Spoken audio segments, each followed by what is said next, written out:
Our next speaker is Nati Srebro from TTI. He's promised to piss off at least 2 members of the audience. Ben, No.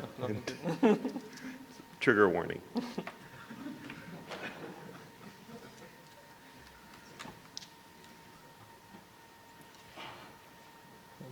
so isn't okay, just stand here.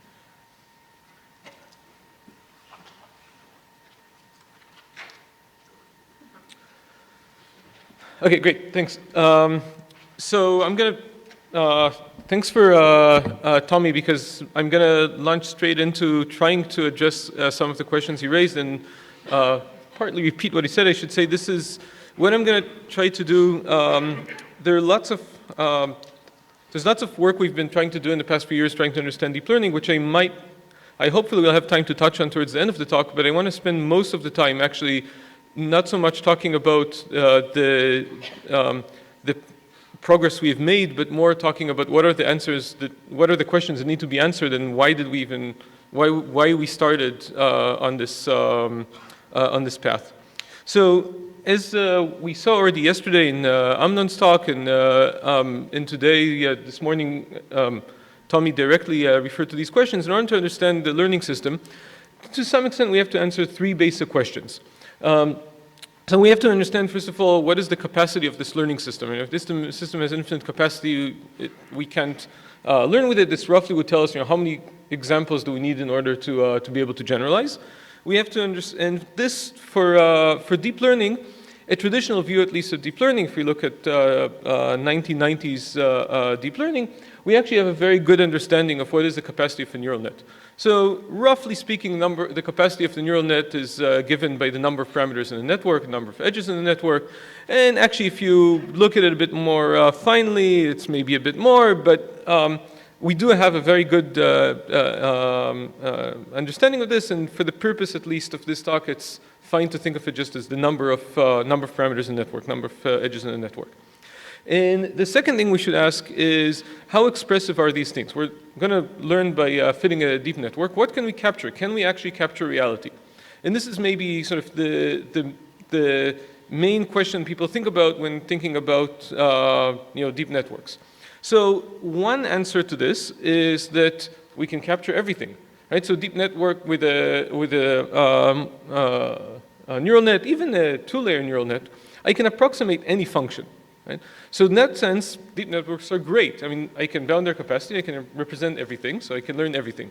Now there's of course a catch here, because when we say that we can approximate every function, that's true, but we can approximate every function with a huge network. Right? The size of the network increases exponentially with the dimension if we want to approximate a function in, over d variables. And so if we couple that with our capacity control, that becomes useless. I mean, because in order to have capacity control, the traditional view tells us we have to have a small network. And so really what we should ask is not what can neural networks approximate, which is what traditional approximation theory for neural net tells us, but what can neural networks approximate with small size? What can small neural networks approximate? Okay, fine. So now we can have, there's lots of work that says that lots of natural, interesting phenomena are well approximated by small, deep networks. Okay? And this, we can talk about both embedding various classes in there. We can talk about how it captures, say, visual phenomena, because we can have this hierarchy between the levels, and the lower levels can capture, even if we have a small number of edges, the lower levels can capture low-level features, and then we can gradually have higher-level features, and we can really represent lots of stuff. But the truth is that we don't need all this, because we do know that to some extent, even small neural networks can capture everything. And what I mean by everything, well, they can capture anything we can compute in bounded time, in time t. And I would claim that I would never want to learn something that I cannot represent by a function that can run in bounded time. Because, I mean, what's the point of learning, from my perspective at least? The point of learning is being lazy and replacing programming. So instead of programming, hand coding some system, I'm going to feed a bunch of data into my learning algorithm and get out of it a system that actually performs the task. What I'm talking here is what is the runtime of the resulting system. If there's no possible resulting system to perform my task is just impossible. Not the learning task, but the actual task I'm trying to learn how to do, then there's no point in learning in the first place. So from my perspective, and I think this is the general approach to learning, if we can learn everything that's computable in a short time, that would be great. And in fact, neural networks can represent efficiently everything that's computable in time t with a network of size roughly t, and it gets to exactly what is your model of computation to tell you exactly what does it mean roughly t. So if I look only at the capacity and the expressive power, that means that neural networks are, in fact, when I understand deep learning completely, and I understand why deep learning is, in fact, a universal learning machine, it's great. I can express anything I want and anything I would ever want with a small network, and I only need a small number of samples in order to learn it. And so, in fact, if I could actually train deep models, like take a data and find the neural net that best fits them, I could learn anything. Okay? The only problem here, and this would be a completely satisfactory answer if we're only thinking in terms of like statistics and completely ignoring computation. The only subtle point is that we cannot ignore computation, right? We actually want to actually have some method of finding a network that fits data. And that's not so easy. So for example, we know that just the problem of given data finding a network that best fits it is NP hard, even for a tiny, tiny network, even for a network with just 2 hidden units. Okay? But now you can say, well, okay, fine, but what if I don't need to exactly fit it, maybe it's fine to approximately fit it. And also maybe what's NP hard is if I have data generated by the network with 2 hidden units, then fitting it with a network with 2 hidden units. But what if I say, okay, I'm fine with making my network size much, much larger, right? So many of the explanation for deep learning talk about overparameterizations and say, okay, I think my reality is captured by a mid-sized neural net. Some neural net would say just like 1,000 units, and instead I'm going to fit it with 3,000 units or 10,000 units, and maybe that makes it easy. Or maybe there's some other method of like capturing something represented by neural nets. Unfortunately, we know that that's not the case. So we have very strong hardness results. And when I say we, I should say the community. I mean, this is not me personally. Okay? We have very strong hardness results that tells us that even if reality, even if we have data that's exactly captured, with no error, and this would of course hold even if they're approximately captured, exactly captured by a single hidden layer neural network with a moderate size of units, any super linear, think of it as any logarithmic number of units, okay? Then there is no method whatsoever, okay? No efficient method, no polytime method whatsoever that will succeed in actually no matter what model you fit, there's no method that will be able to get you error much better than chance. Okay? So training deep networks really is provably impossible. Okay? So we see lots of work saying, oh, we train deep networks, but I just told you we can't do that. Okay? And from my perspective, this is probably the main, if you asked me, okay, so this is maybe the big mystery of what's going on here, because obviously, we are training deep networks. So why are we succeeding in training deep networks? So there must be some magic property that enables that. Okay? So maybe if you asked me about 5-6 years ago, what's the biggest theoretical question, the biggest question about understanding why deep networks work, I would say that the biggest question is understanding this computational phenomena. Why is it that for many interesting problems, local search actually succeeds in training the network? We know that it will not always succeed. But I don't care that it doesn't always succeed. All I care about is it succeeds on the interesting problems I see, on natural problems, and whatever they are. And so there must be some magical property of such natural problems that make them trainable using a deep network. And I would claim that we don't have the faintest idea of what this magical problem is, magic property is. So the only thing I can tell you that what this magic property is not. This magic property is not that you can represent the reality well using a neural net. Because we know that being able to be efficiently representable by a neural net is not sufficient to being able to solve this computational problem. That we have strong hardness results. So that means that if you ask somebody, why do you go to a vision person? I don't want to pick on anybody specific here, even though I know Ali would like me to. And you ask a vision person, you're using deep networks for your vision task. Why do they work so well? And the general answer you'd get is, well, the deep networks are very well suited to visual tasks because they can capture visual tasks very well because you have low-level features and mid-level features, and that really means that I can capture this function that I'm trying to capture well using my neural net. What they're answering you is the second question here. They're talking about the expressive power. But that actually, I already know that neural nets have huge expressive power. That doesn't give me any information at all. All this explanation doesn't explain at all why neural networks work. Okay? Because as we said, being able to be expressed by a neural network is not the magic property. It does not provide any evidence at all that you can actually train a neural network. Okay? And so I hope this point is clear, because I think this is a central point. In order to understand why neural network works, we should not be thinking about why can we present things with a neural network. We should be thinking about why is it that local search actually succeeds in finding them, which are completely different questions. And one of them has essentially no bearing on the other. Okay, so as I said 5 years ago, I would probably stop the talk here, or I probably would not stop it here, but talk about work and trying to understand this phenomena of local search working and try to uncover this magic property of what makes local search work.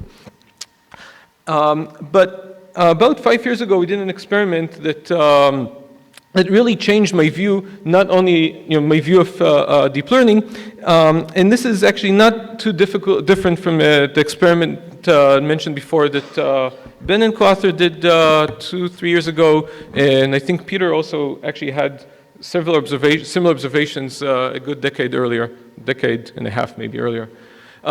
So what we did is as follows. 1998. What? Peter Bartlett? Yeah. 1998. Yeah, 96 I think even. There we go. Yeah, so I then can calculate decades. I guess that's 2 decades? Yeah? So, yeah. Okay. Anyway, and I should say all these experiments are subtly different also, and it's not important for the discussion here. So the experiment we did is as follows. So what we did is we just trained networks of different sizes, and we're really trying to understand this computational phenomena of how is it that local search becomes easy, and trying to understand this overparameterization, how overparameterization helps computation, helps the search. And so each of these lines, this is not time on the x-axis, this is just completely independent trainings of larger and larger networks. And the black line is the training error. And in fact, the training error, as I have a larger and larger network with larger and larger capacity, it's easier to optimize, right? It's easier to find your way, and it's also just easier to fit data. And in fact, the training error decreases, and lo and behold, this is an MNIST, I think, we did it in several different data sets. The training error with 64 units, we already get 0 training error. Great. So we understand how we actually can get, we want to try to understand how local search finds this solution. But what's more interesting is to look at here in the test error. So the question, how does a test error behave? So as we decrease the training error, the test error also behaves because we have a bit better fit. And the question is, what happens when we increase the network size even more than that? So our traditional view of learning would say at this point, we're not improving our approximation error. We're fitting the data just fine, but we have more and more and more parameters. So we should be hurting our estimation error, and we should be seeing these U-curves that we show our students in the Introduction to Machine Learning courses. We should start overfitting. Okay? But this is actually not what you observe empirically.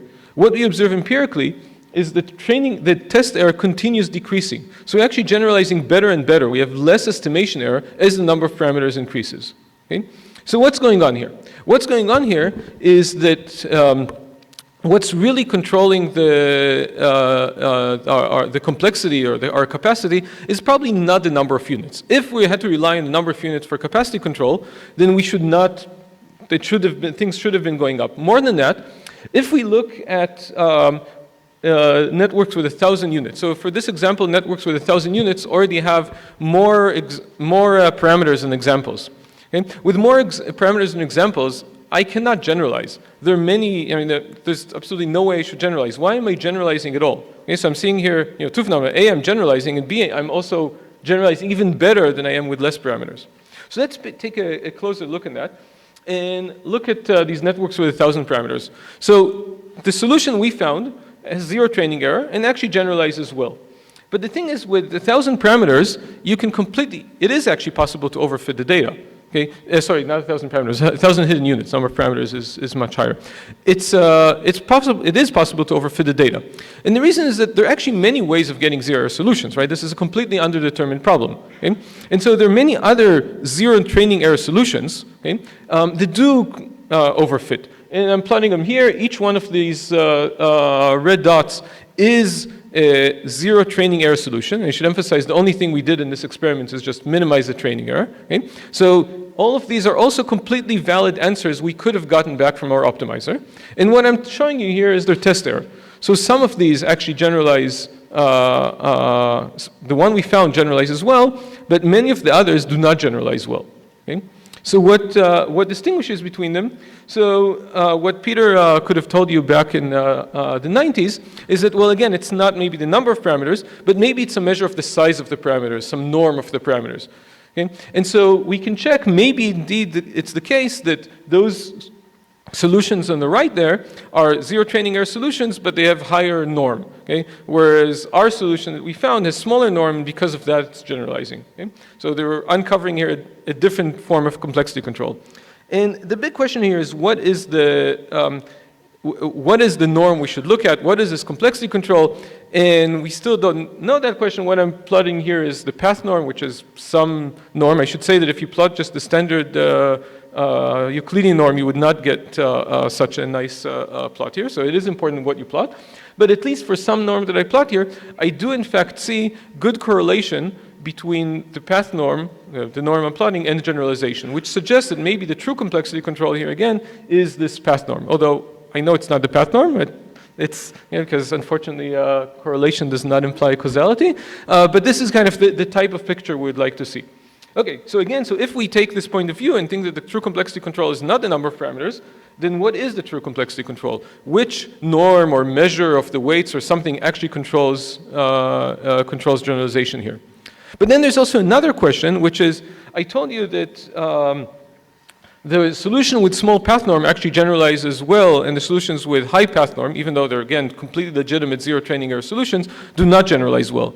But how can we actually find that solution? Right? So I didn't actually minimize the path norm here. All I did was just ran gradient descent on the training. Okay? So I just minimized the training error. So somehow the training algorithm itself biases me towards a solution that has smaller norm or smaller complexity.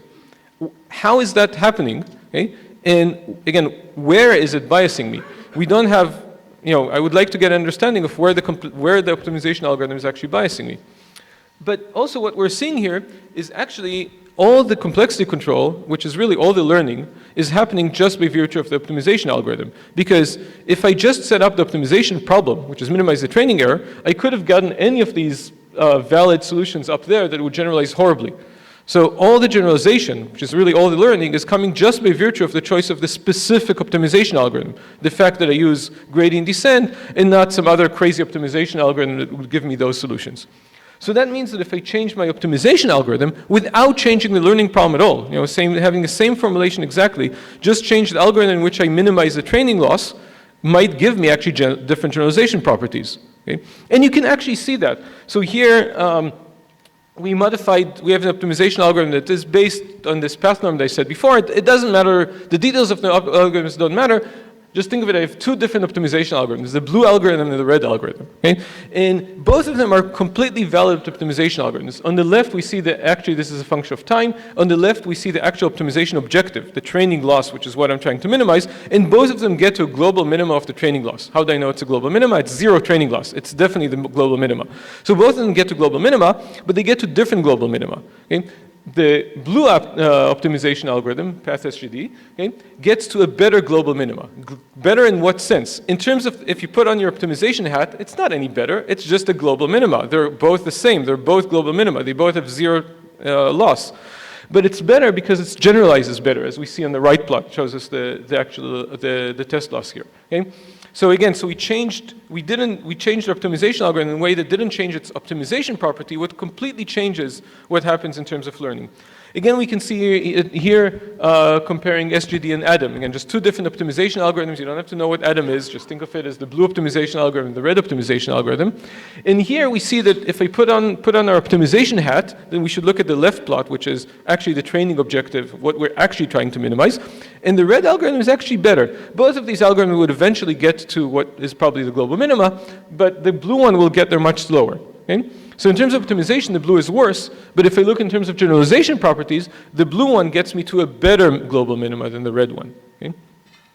So we see here that much of the generalization is just happening by virtue of the optimization algorithm. In fact, I would argue that all the generalization is happening by just the virtue of the optimization algorithm, because with a really bad optimization algorithm, again, bad not in terms of optimization, with some optimization algorithms, I could get no generalization at all. I can get any fit I want. I can completely overfit the data. The problem is completely underdetermined. So that really means that all of our, sauce of what actually happens, all of our learning rule, everything that actually determines what is the inductive bias we're going to use, what is the learning rule we're using, is all hidden in the choice optimization algorithm. Right? So when you see a typical paper, typical learning paper, deep learning paper, roughly looks like this. Suggests some kind of very sophisticated model that we can explain how this model really captures reality very well. It's a really good model. It's really great. How are we going to train this model? Or it's very easy. We're just going to train this model by minimizing the training loss on the model. So this is our learning rule. And okay, we're going to do this somehow. There's details in appendix, or maybe not even appendix, just in the source code. Okay? And what I'd claim is that the learning rule here is not specified in sections 1 and 2. The learning rule is not specified by the fact that you're solving this optimization problem, because the optimization problem is probably underdetermined. It has many solutions that are not going to generalize well. All your learning algorithm, all your inductive bias is in this dot there in section 3 that's not even explicitly specified and we don't even think about. Okay? So really you should think about it in the following way. You're minimizing here. We're looking at huge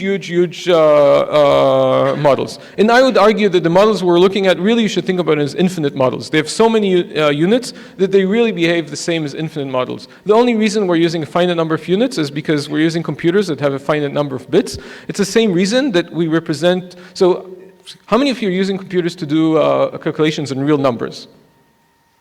Okay, that's none of you are, right? Because all of you are actually using computers to do calculations in some 64 or 128, and I don't know, bit representations of real numbers. Why are you limiting yourself to 64 bits or 128 bits?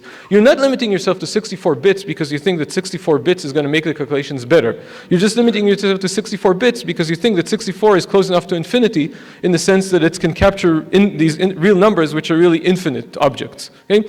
In the same way, when you're using a neural net with some number of units, the number of units is not giving you any learning power. Okay? The number of units, you're just using a finite number of units because you're using a finite computer, and that's the largest number of units you can represent in a computer. You get a bigger computer, you probably use more units. Okay?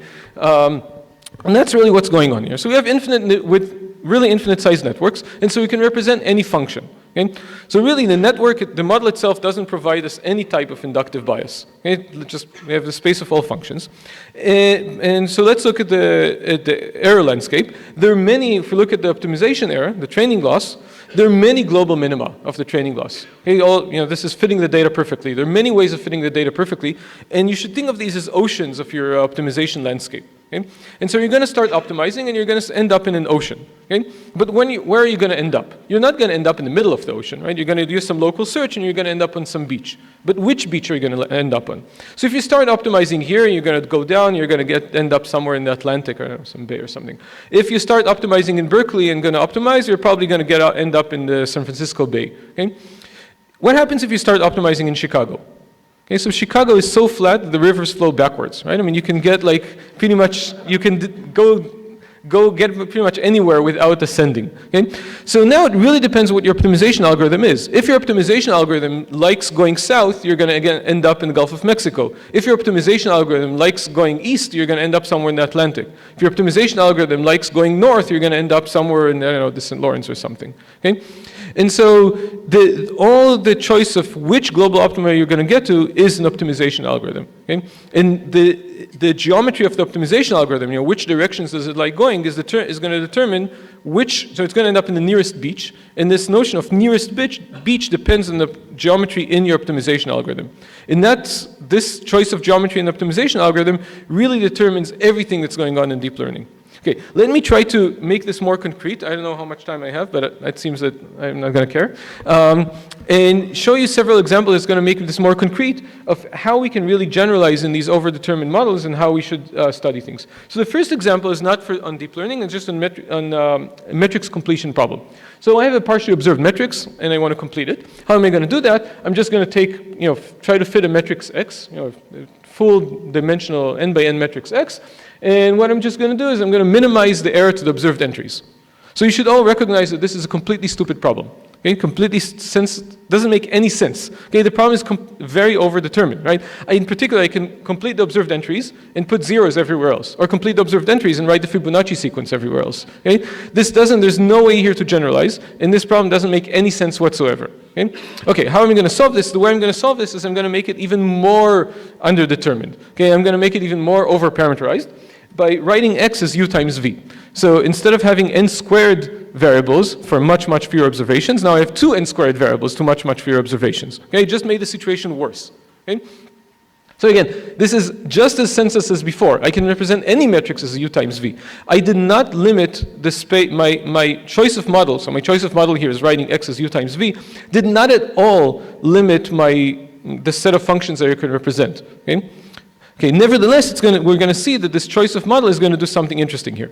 So what we're going to do, even though this is a completely stupid, senseless problem, just like deep learning, we're going to solve it using a very naive algorithm, which is gradient descent. So what happens if I optimize this with gradient descent on UV? So let's try it out on some data. So we generated some data from an approximately low rank metric, something that we have some chance of reconstructing. And what you see here is what happens when you do gradient descent on X as opposed to gradient descent on U and V. So if you do gradient descent on X, not surprising, nothing good happens. Well, what's nothing good? Well, first of all, we find the global minima. Okay, so we find a zero training error solution. We fit all the observed entries. Big deal. It's very easy to fit all the observed entries. And how well do we do in unobserved entries? Well, we do horribly. This is our tall bar here. The test error doesn't do anything. Not surprising. What happens when we do gradient descent on U and V? Well, we also succeed in fitting the observed entries, but now, surprisingly, we actually generalize pretty well. We get a very good test error on those unobserved entries. So it actually seems like we did something here. More than that, let's tweak our optimization algorithm. And instead of doing gradient descent with exact line search, which is what I did here, let's do a slightly worse optimization algorithm, which is gradient descent with a fixed small step size. So this is going to take longer to converge. It's a worse optimization algorithm. But when we do that, it actually generalizes even better. Okay? Just like we saw before, change optimization algorithm, we change the optimization properties. So what's going on here? So in this case, the reason I'm showing you this is we understand what's going on to a large extent. And what's going on here, I can tell you what is the inductive bias introduced by the optimization algorithm. So again, the optimization algorithm is going to find a global minima, but it's not going to find any old global minima. It's going to find a very special global minima. The global minima this optimization algorithm is going to find is the minimum, is not any solution, but the minimum nuclear norm solution. Okay? So it's going to find a very specific global minima, and we have lots of work already that we know that we had before this, coming from a theory of metrics completion and metrics reconstruction, of how minimizing the nuclear norm is a very good inductive bias, and in particular, minimizing the nuclear norm, you can get generalization guarantees and can succeed in reconstructing approximately low-rank matrices. Okay, so here we have a complete understanding. We did not make any explicit assumption about the data. We used a completely overdetermined, completely senseless model, optimized it using local search, and we saw that it actually corresponds to doing something very sensible that we didn't say explicitly what it was, but we can understand after the fact. You can use theory to understand what we're doing. And that thing actually makes sense. Okay, now let's go to deep learning. I'm going to wrap up soon. Okay, and in order to do deep learning, let's start with deep learning with 1 unit. Okay, and this is what, just as a baseline, this is what Tommy already mentioned. If I have an overdetermined linear model, just 1 unit, and I'm fitting just one unit, fitting a linear model, an overdetermined problem, so I have data that's linearly separable. There are many ways of separating this data. I can separate it this way, I can separate it this way. If let's train the model with gradient descent, it's going to converge to one of these ways of separating it. Which way is it going to converge to? And what we can show what is it going to converge to is exactly the hard margin SVM solution, the max margin solution. And again, even though the margin or hinge loss or anything like that is not part of the formulation, just comes implicitly from the optimization. Great, so that's 1 unit. That's not so interesting. What happens if we have a bunch of units? So we're going to look at a deep model, but still linear, a deep linear model. and optimize it.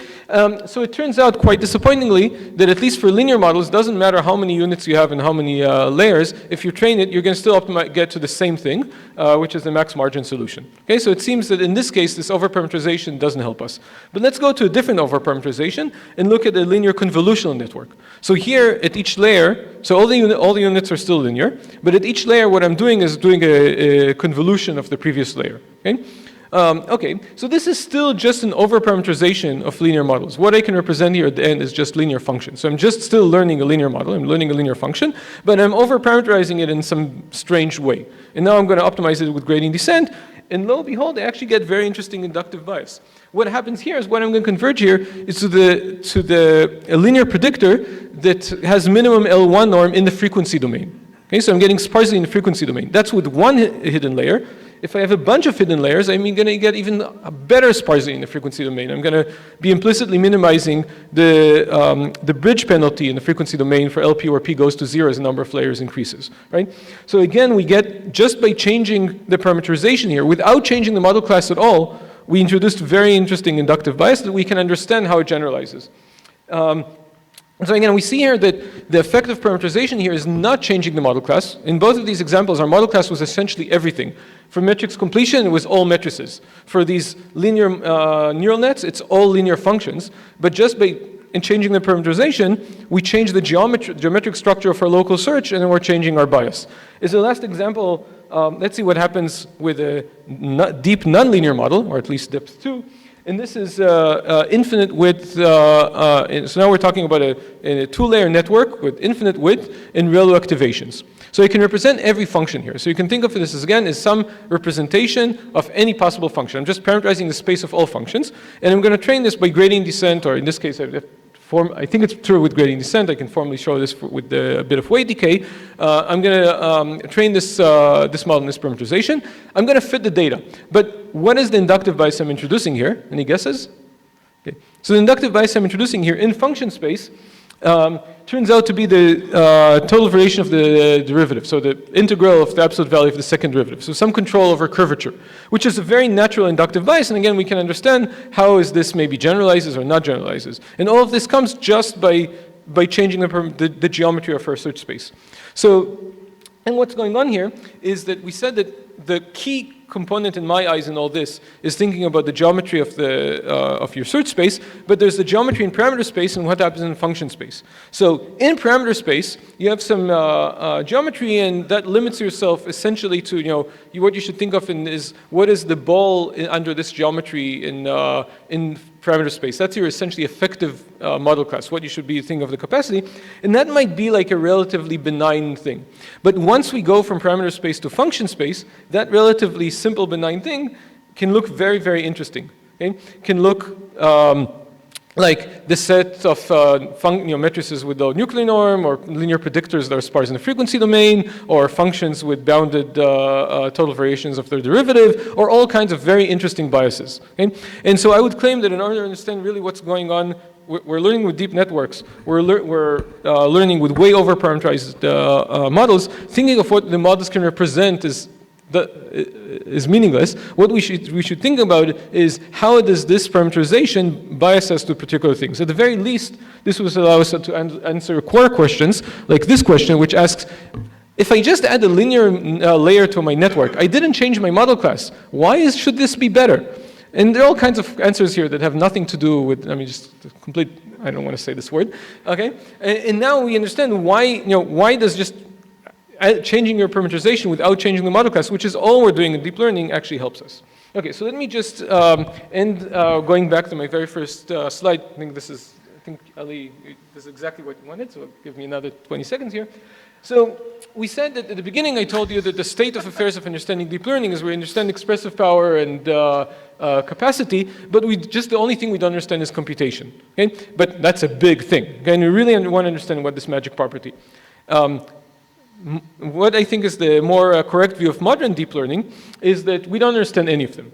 We don't understand capacity because we don't know actually what is the correct complexity measure to look at. We've been throwing around lots of suggestions, and I think Peter will try to address this in this talk. There's been lots of work in trying to come up with different complexity measures and trying to understand capacity control with respect to those complexity measures. Okay? So we're making progress on that. But then if we do understand this complexity measure, the even more interesting problem is the expressive power question. Okay? Now we should ask ourselves not what we can represent with the deep network, the answer to that is everything, but what can we understand with deep network with bounded norm, whatever that norm is, and I'm using norm here very loosely, with bounded complexity. And we have absolutely no idea what the answer is because we have absolutely no idea what the complexity measure is. And again, I showed you today some answers that might arise. Like for example, we might say that we should ask is, what can you represent with bounded norm, with relay networks with bounded norm, and the answer would be, well, functions that have bounded curvature. Okay, that's a very different answer than you get if you ignore that. And so really we don't understand what's going on with expressive power. And finally, the optimization and computation aspect here is of course very important, even more important than before, because it's not only about when would the local search succeed, although that question is still very important, in that we know that what we rather we should ask is also where would that local search lead us. Okay, so I'm going to end here. I'm only probably 40 minutes over time.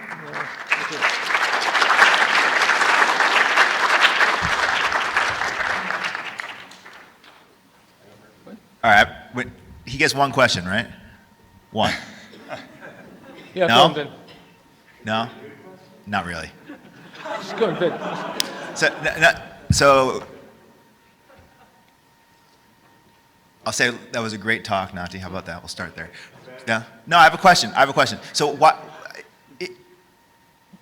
do we know what good inductive biases would be you'd like to add to these models? And if so... I don't think it's a matter of adding inductive bias.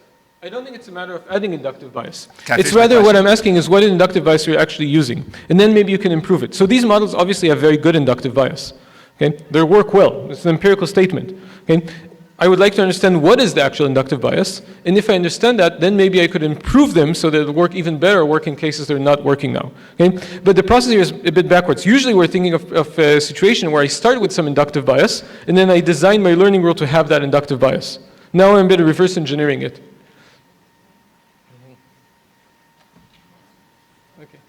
Just a quick question.